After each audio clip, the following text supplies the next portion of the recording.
ಈ ಪ್ರೇಮ ಅನ್ನೋದಿದೆಯಲ್ಲ, ಇದು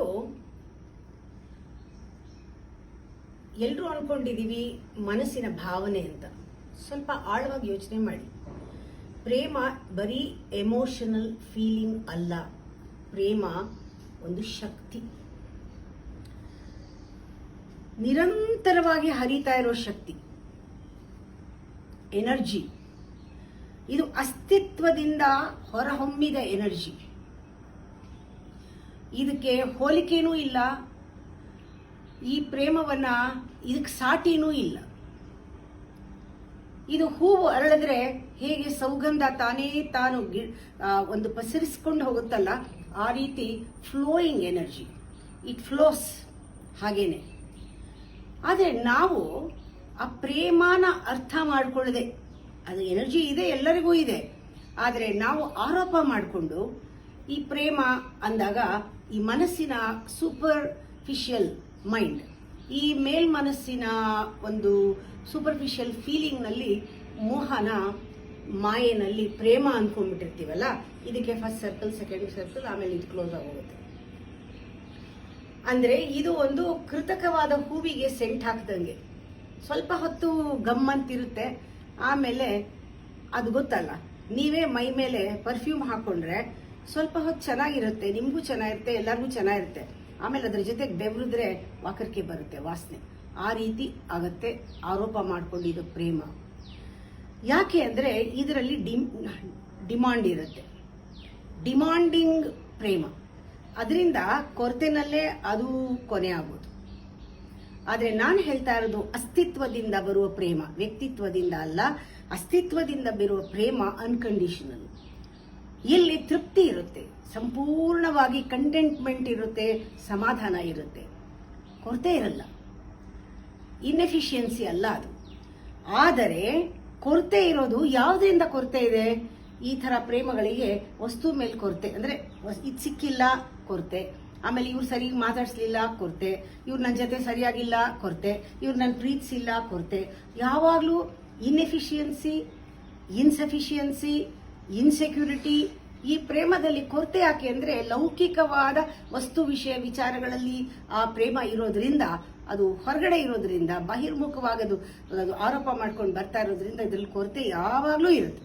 ಅದೇ ನಿಜವಾದ ಪ್ರೇಮ. ಅದು ಸ್ವಲ್ಪ ನಾವು ಒಳಗಡೆ ಹೋದ್ರೆ ಗೊತ್ತಾಗತ್ತೆ, ಅದು ಇರೋ ಪ್ರೇಮನ ಅದನ್ನ ನಾವು ಹಿಡಿದಿಟ್ಕೊಳಕ್ಕಾಗಲ್ಲ. ಅದು ಸುಮ್ಮನೆ ಹರಿತಾ ಇರೋದು. ನಾವು ಹಿಡಿದಿಟ್ಕೊಂಡ್ಬಿಟ್ರೆ ಅದು ಬ್ಲಾಕ್ ಆಗ್ಬಿಡುತ್ತೆ. ಅದರಿಂದ ನಮಗೆ ಡಿಸ್ಟ್ರಕ್ಟಿವ್ ಎನರ್ಜಿ, ಅದು ಕ್ರಿಯೇಟಿವ್ ಎನರ್ಜಿ ಅಲ್ಲ. ಆ ಪ್ರೇಮ ಹರಿತಾ ಇದ್ರೆ ಅದು ಹೋಗಿ ಎಲ್ಲಾದ್ರೂ ತಲುಪಿದ್ರೆ ಸಾರ್ಥಕತೆ. ಈ ಹೃದಯದಿಂದ ಬಂದ್ರೆ ಇನ್ನೊಂದು ಹೃದಯಕ್ಕೆ ತಲುಪಬೇಕು, ಹಾಗೆ ಅದು ನಿಲ್ಲಲ್ಲ ಅಲ್ಲಿ. ಹಾಗೆ ಹೃದಯಗಳಿಗೂ ತಲುಪ್ತಾ ಹೋಗುತ್ತೆ. ಎಷ್ಟು ಕಡೆ ಎಷ್ಟು ಪಸರಿಸಿದೆ ಅಷ್ಟು ಶಕ್ತಿ ನಿಂದು. ಆ ರೀತಿ ಪಸರಿಸ್ಕೊಂಡು ಹೋಗುತ್ತೆ.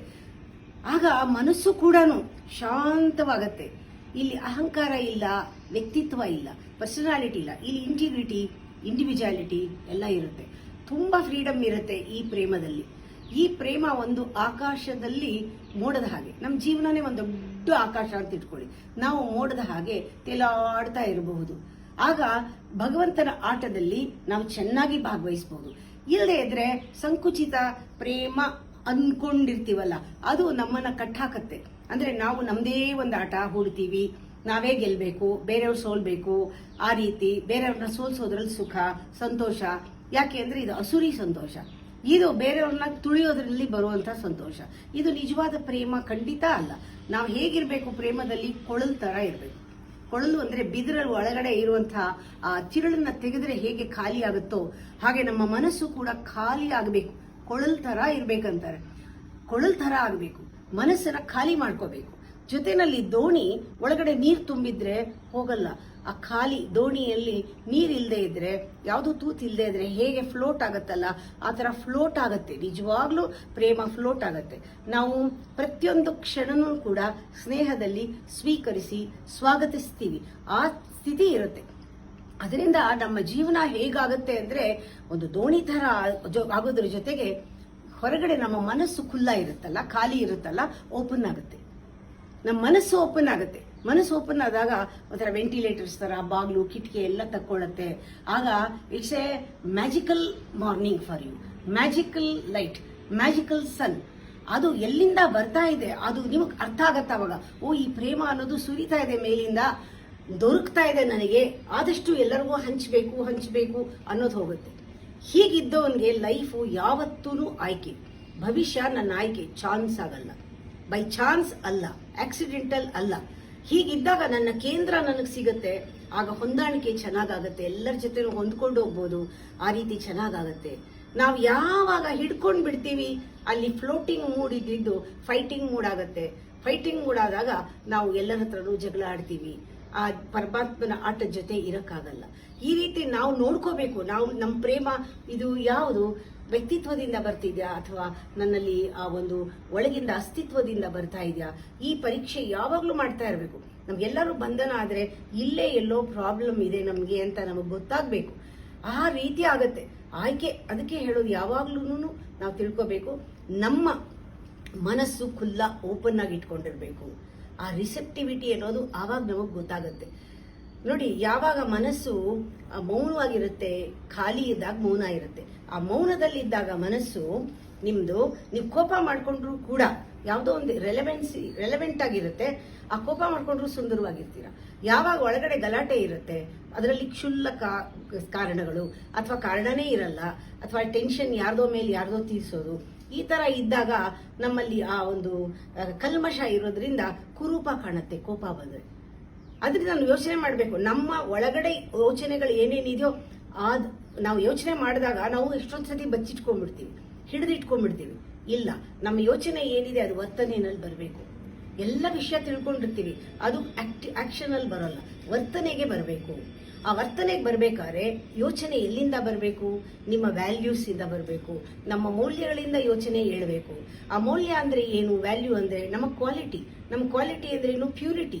ಸತ್ವದಿಂದ ಬಂದಾಗ ಆ ವರ್ತನೆಯಲ್ಲಿ ತಾನಾಗ್ತಾನೆ ಇಟ್ ಬಿಕಮ್ಸ್ ಆಕ್ಷನ್. ನೀವು ಮಾಡೋದೇ ಬೇಡ, when you feel it becomes action.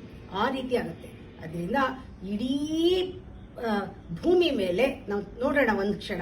ಇಡೀ ಭೂಮಿ ಮೇಲೆ ನಮ್ಮ ಜೀವನದಲ್ಲಿ ಈ ಜನ್ಮದಲ್ಲಿ ಈ ಕ್ಷಣ ಪರಿಪೂರ್ಣವಾಗಿ ನಾನು ಜೀವಿಸ್ಬಿಟ್ರೆ ಅದಕ್ಕಿಂತ ಕ್ರಿಯೇಟಿವಿಟಿ ಬೇರೆ ಯಾವುದೂ ಇಲ್ಲ. ಚಂದ್ರಲೋಕಕ್ಕೆ ಹೋಗ್ಬೇಕಾಗಿಲ್ಲ.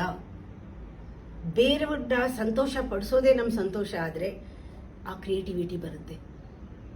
ನಾನೇ ಸಂತೋಷವಾಗಿರ್ಬೇಕು ಅಂದಾಗ ಒಂದಿನ ಕಳ್ಕೊತೀವಿ, ನಾನು ಸಂತೋಷವಾಗಿಲ್ಲ ಅಂತ ಆಗ್ಬಿಡುತ್ತೆ. ಬೇರೆಯವ್ರ ಸಂತೋಷ ಪಡಿಸೋದ್ರಲ್ಲಿ ನಾನು ಸಂತೋಷ ಪಡ್ತೀನಿ ಅನ್ನೋದಿದೆಯಲ್ಲ, ದಟ್ ಈಸ್ ಕ್ರಿಯೇಟಿವಿಟಿ. ಈ ಪಾಠನ ಮಕ್ಕಳಿಂದ ಹೇಳ್ಕೊಟ್ರೆ ಜೀವನ ಅವ್ರದ್ದು ನಿಜವಾಗ್ಲೂ ಸುಗಮವಾಗಿ ಸಾಗತ್ತೆ.